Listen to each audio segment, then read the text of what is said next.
Yo, what up? War number 3, we're up against the Matrix. We face these guys every season for a while.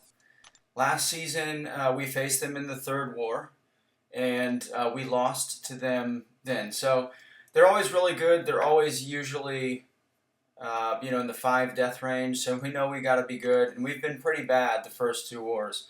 I will be taking this Kitty Pride on Ebb and Flow Intercept with Silver Centurion.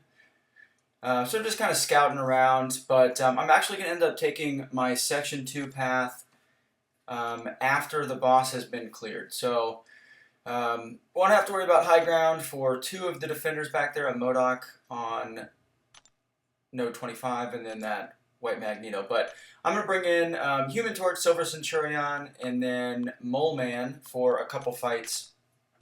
And, I'm going to go ahead and select this. I don't like that big red exclamation mark in my face, so I just want to get rid of that. So we're going to go ahead and select that. And Silver Centurion does have an armor, so, this would apply to him, but I honestly don't even know what it does. It definitely has nothing to do with high ground. So I think it's just for evade champs, but I've got Mole Man anyway. I don't know. It doesn't matter. Alright, so here we are. We're taking Path 1 in Section 1. So this first node, I can't remember what the node names are called anymore because I don't look at the nodes anymore, but like when I'm planning and stuff. But she's going to start with a regen and unblockable. So for the first few seconds of this fight, I'm just going to back off. You can hit into a defender's block, obviously, but no need to do that. So she's unblockable. Now, I don't really know what's going on there, but I parried while she was unblockable. Wait, is that because it's got to be a Mole Man thing? And I don't know, but it was nice because otherwise I'd have taken a couple thumps. But you guys are going to see here, I've got full suicides on. I love running full suicides with Mole Man because I typically don't even really want to throw specials. His SP2 is really nice. It does some pretty solid damage, so I do like to throw that if I can. There she goes invisible, throwing a heavy like she's Mysterio. And I've got the counter punch charges, they're called Monster Mass. So I... it plays the same way as Killmonger's Counter Punch, which is a really good mechanic. Really awesome mechanic. In fact, my Killmonger recently came off of defense. So, hopefully I have the opportunity to use him in the future on attack. It's been a very long time since I've done that. He's been on defense forever, basically. But, he's an awesome champ. Alright, so this fight... You saw me changing my masteries because I'm using Human Torch here. I'm going to save my pre-fight for that White Magneto. I'll talk about it more when we get there, but that node, White Mag's node purifies on medium attacks. So I need to save it for that reason, even though high ground won't still be up. But, alright, so this one, it is masochism, so I'm just going to play it fully stun immune, which will also allow me to build up as many smolders as possible and keep my temperature high because he's a mystic. I would prefer, actually, in this fight, to push him to his SP2. Obviously, if he becomes enraged, then push him to the SP2 is not a good idea because he'll go unblockable. But those blue little passives underneath his health bar, those are hatred. Every time he throws an SP1, he gains 2. Every time one of us finishes a 5-hit combo, he gains 1, and then when he gets to 10, he becomes enraged. You guys will see here in a second what happens. He gains unstoppable and unblockable. Now, the unstoppable goes away if you throw a special at him. It could be a special 1, special 2, it doesn't matter. You have to land that special attack, kind of like the champion. So there, it's gone, which is nice. However, if he gets to an SP2 while he's enraged, it will be unblockable. So I just have to be patient there. But just gonna let him hit into me. I will take this SP2 on the block. Look at those smolders, dude. I'm at 40 of those fellas. There, I just let off of my block on accident. I don't know how that happened. But you guys can see, I mean, on Masochism, I think that this is pretty decent placement. You know, I think Ghost would just roll right through this guy. Apocalypse, also. You could just ignore Masochism. With Torch, it's a little bit slower, especially without Flame On, but I think it's a really strong matchup. So, pretty safe fight. As long as you understand the mechanics and how mangog works, then you're all good. Alright, so I have 3 fights left. 2 of them would have... 2 of them are high ground defenders, but the boss has come down at this point. So before I boost up, I am just healing up my champs. I'm using all 3 of them here. So this mcoc, this is probably the most problematic node on the map at the moment with high ground. So Ebony Maw and mcoc have been the 2 defenders that we've seen in all 3 battle groups, each of the first 3 wars. I believe there might have been like a domino in there someplace, but...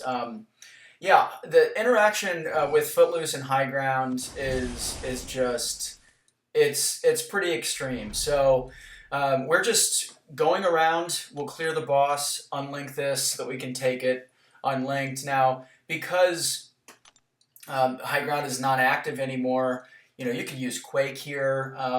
Archangel is also a pretty strong matchup. You could use, you know, some Mystics if you wanted to nullify. You just have to play around his auto block. You can use Killmonger. We're going with Mole Man just because I used Mole Man anyway for Section 1. It just made the most sense. I actually could have brought Quake and used Quake for Invisible Woman in Section 1 and then Quake here, but I feel more comfortable using Mole Man here. I've got the invulnerability on, so I'm totally fine pushing him to his SP3. And if I do get heavied in the corner, you know, I'll just automatically purify those Incinerate. So this is a really safe matchup. Now, this is going to be a pretty ugly fight. I can't remember exactly what happens, but I make a couple mistakes here, and my health is going to drop a little bit, but I never felt in danger of losing this fight. Alright, so... there, I just waste one of my monster mats for no reason. I definitely want to get to the SP2. I'm just going to go to the SP2 and throw it here because, again, I have the invulnerability boost. His SP3 is going to do nothing to me as long as I don't waste my invulnerability boost before he throws it. But, yeah, so there we go. He's going to throw his SP3. No big deal. And then I just have to remember that I'm cornered. As you guys can see, Footloose is active. So there I just totally messed up. I think that I was trying to dex on the wall, and I just screwed it up. There you guys can see I took the Incinerate, but you know, I just purified it. So I'm going to throw the SP2. I'm going to hold my block to dash, wait till he dashes in, and then I can do the little counterpunch strategy with his Monster Mass and finish with another SP2. So I think it's a really safe fight, but again, with High Ground not active anymore, you could do a ton of different defenders, or I'm sorry, attackers on that fight. Ghost too. I didn't even mention Ghost. She would be great there. Okay, so Kitty Pryde.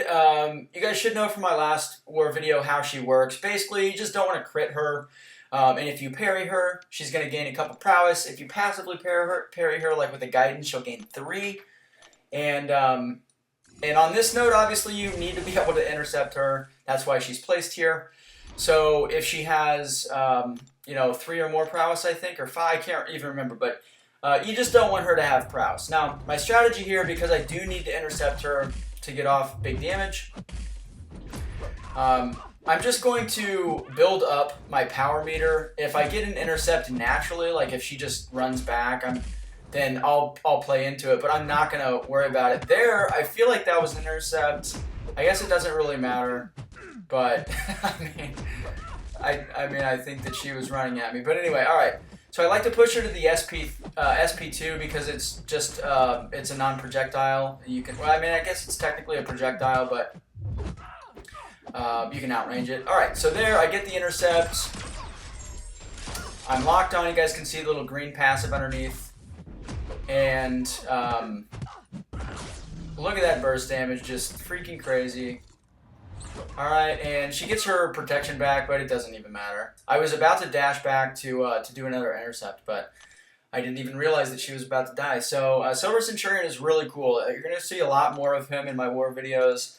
I'm going to try to use him as often as possible. I'm not going to sacrifice an obvious matchup just to bring him in, but Kitty is a perfect matchup for Silver Centurion, and he's just really strong. He's really safe and tanky. We dropped one to Iron Man Infinity War, which is unfortunate, but all good. All right, so here, obviously, remove suicides. I do like to run deep wounds with Silver Centurion. He's fully bleed immune as long as he's got an armor buff, and he starts the fight with an armor, which is nice. So just to get that extra attack. But all right, so using Human Torch here, and again, the reason that we're going to use Flame On here is because of the node. As I kind of alluded to earlier, I can't remember what the node is called or what the specific node buff is called. Do I check it here? I don't even think I check it, man, because I'm like, nah. I know what's going on. But anyway, every time they dash in at you, they are going to shrug all debuffs, and then they're also stun immune. So they're not immune to passives, though, and Nova Flames are passive. So that's why I'm using Flame On here. Now, if White Magneto was on node 29, the node that I took Kitty Pryde on, then I probably would have preferred to use my Flame On for mcoc just to make that fight quicker. But that's why we're going with it here. All right, I just wanted to get him cornered. Now I can safely dash back and intercept, get that nice passive Fury, throw my SP2. And I'm going to try... Oh, I thought I was going to try to full combo him, but it doesn't matter. He's dead anyway. So, 5 fights this war. Nothing crazy. It is fun to use Silver Centurion. And the mcoc fight, I think, was a pretty good execution. But here, unfortunately, we lost this war on a tiebreaker. We each died 6 times, and they snuck by on the time. But anyway, that is it, guys. We're 0-3 to start the season. Awesome. Leave a like and a comment. I will see you in the next war video.